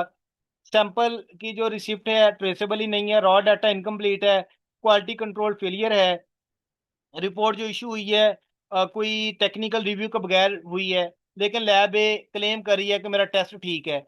आप अब इसके ऊपर ट्रस्ट करेंगे या लेबोरेटरी बी के ऊपर ट्रस्ट करेंगे जो कह रही है मेरे रिजल्ट डिफेंसिबल है? यहाँ पे रिक्वेस्ट एंड स्कोप रिव्यू हुआ है, अप्रूव्ड मेथड है, कंट्रोल सिस्टम के अंदर हर चीज टेस्ट हुई है, पर्सोनल रिकॉर्ड मौजूद है, कॉम्पिटेंट है, ऑथराइज्ड है, इक्विपमेंट स्टेटस विजिबल है, ट्रेसेबल है, इक्विपमेंट जो है वो कैलिब्रेटेड था और उसके लिए कैपेबल भी था, क्वालिटी कंट्रोल आपके पास मौजूद है, आपके पास रॉ डाटा आपकी फाइनल रिपोर्ट के साथ मैच हो रहा है, आपके रिकॉर्ड स्पोर्ट या कैलकुलेशन हर चीज जो है वो प्रॉपरली हर चीज मैनेज है। तो अब आप यहाँ पे डिसाइड करें कि आपको लेबोरेटरी ए पे ट्रस्ट करना है या लेबोरेटरी बी पे ट्रस्ट करना है। यहाँ पे कुछ 7 आइडियाज हैं चीजों को रिमेंबर करने के लिए। कंपिटेंस क्या चीज है? Competence is that ISO 170 is about demonstrable laboratory competence, laboratory उस चीज को लागू करने की अहल है कि नहीं। इम्पार्शियलिटी, आप अपने डिसीजंस के अंदर कोई इनअप्रोप्रिएट इन्फ्लुएंस नहीं लेके आएंगे, टेक्निकल डिसीजंस के अंदर अनबाइस्ड रहेंगे। ट्रेसेबिलिटी, आपके मेजरमेंट्स रिकॉर्ड्स आप एक एविडेंस चेन के साथ मौजूद हो, आपके पास प्रॉपरली मौजूद हो कि सैंपल नंबर 10 किस इक्विपमेंट पे टेस्ट हुआ, क्या रिजल्ट थे, किस पर्सन टेस्ट किया, किस डेट से किस डेट तक आया, हर चीज के आपके पास रिकॉर्ड मौजूद होना चाहिए। वैलिडिटी आप देखेंगे, quality control, proficiency testing, ILC हर चीज आपके पास मौजूद है। इम्प्रूव रूम ऑफ इम्प्रूवमेंट देखेंगे, आपके पास नॉन कॉन्फर्मिटीज किस तरह से आ रही हैं, आप उसका रूट कॉज देखेंगे और उसके ऊपर करेक्टिव एक्शन, प्रिवेंटिव एक्शन देंगे। इंटीग्रेशन देखेंगे, उसको GLP, GMP, ISO 17025 की प्रैक्टिस के साथ डिफरेंट स्कोप में आप उसको इंटीग्रेट करेंगे, और आप अपने करियर के अंदर quality system literacy can move you from doing tests towards quality management and assessment roles. अभी इस वक्त आपने सिर्फ इक्विपमेंट्स को चलाना सीखा है, आपने लेबोरेटरी के अंदर सिर्फ ये देखा है कि लैब में लैब कोट पहन के आप पाइपड़ पकड़ के ये चीजें करते हैं। लेकिन अगर आप आईएसओ सिस्टम को समझेंगे, आईएसओ 17025 को सीखेंगे, गुड लेबोरेटरी प्रैक्टिसेस को सीखेंगे, तो आप quality management and assessment roles के अंदर एज अ ऑडिटर भी वर्क कर सकते हैं, पिनैक से असेसर की सर्टिफिकेशन लेने के बाद। तो these are some verified references जहां से ये सारा डाटा कलेक्ट किया गया। तो my last key notes are: build the skills before you need the audit. A good laboratory produce a good lab produces data and a great lab can defend it. तो आपको सिर्फ data produce नहीं करना, आपको अपने data को defend करना है। तो ये आईएसओ की वो दुनिया है जो कि एक स्टूडेंट पीएचडी तक कर जाता है, लेकिन उसे नहीं पता होता what is ISO, what is accreditation, what is system, what is management, मुझे अपने रिजल्ट्स को कैसे डिफेंड करना है, मुझे अपनी चीज़ों को कैसे क्या क्या करना है। तो ये वो चीज़ें हैं, ये वो दुनिया है जो कि आपको अपने करियर को ग्रो करने के लिए सीखने की ज़रूरत है। तो इंशाल्लाह अब नेक्स्ट स्टेप में आप आईएसओ सिस्टम की क्लॉजेस को सीखें, आईएसओ सिस्टम के अंदर जाके वर्किंग करने की ट्राई करें। इसके ऊपर डिफरेंट आप कोर्सेज कर सकते हैं, आप पिनैक की वेबसाइट को जो है वो उस पर कर सकते हैं, या कोई भी एक ऐसा इदारा जो कि good lab practices and ISO के ऊपर बात करता है या ये चीज़ें सिखाता है, वहां से इन चीज़ों को लाजमी तौर पे सीख सकते हैं। I hope you had a great experience with me and with CSF Pakistan in this webinar. तो अपना ख्याल रखिएगा, आप यहाँ पे एंड करते हैं। Thank you so much, Allah Hafiz.